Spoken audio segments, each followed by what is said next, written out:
You know that place is not your home, and where you are from is now just a burned out field days after a wildfire. What makes you burn is still right here waiting. Now pack your bags, board the damn plane, and don't forget the matches.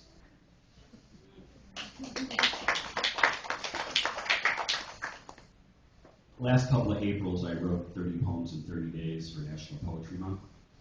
And one of the prompts was write a love poem.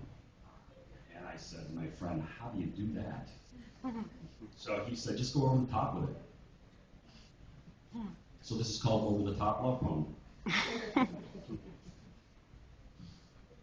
When you come back to me, my mouth will open to speak, but only dogs will hear my delight. But the pleasure on my face will be visible from the third moon of Saturn, and they who live there will know there is love on this planet. When you return, the trees will begin to bud and bear fruit even in the dead of winter, and they will uproot themselves and walk beside us, granting shade when it is needed and beds of leaves the color of fire to lie upon.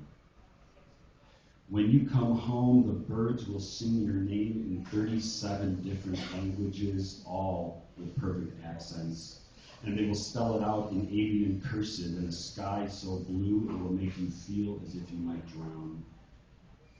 When you come back to me, the past will taste sweet like strawberries laid upon your tongue, and all poems written will be to the glory of you, and every one will end with a single word, amen.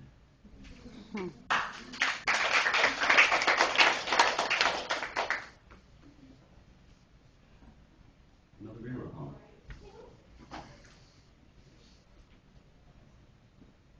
This is Passages North magazine, another one up in Michigan. They like me up there for some reason. And this is called Railroad Bridge, Rice Lake, Wisconsin.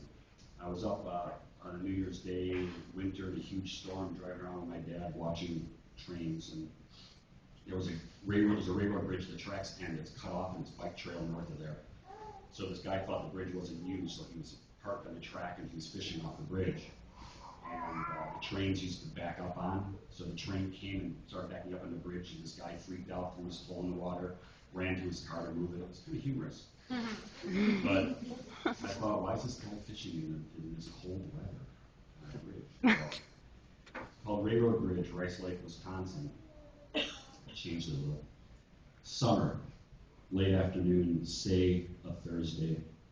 A man stands in the far end of the railroad bridge, dangles his pole over the Red Cedar River, hopes to catch his dinner, a bass the size of a newborn son.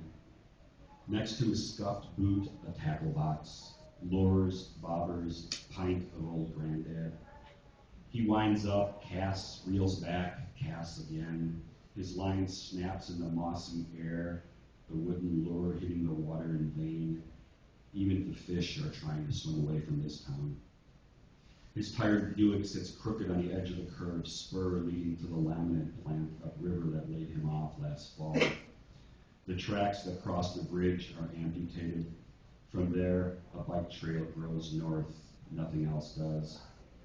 The orphan depot waits for an arriving passenger train, but this town is built for departure. And the man stays, searches his house late at night for what he once had, walks past the unused nursery, touches his wife's photo on the mantle, shaves, showers, and studies the lawn ads for something else entirely, but having no less disappeared.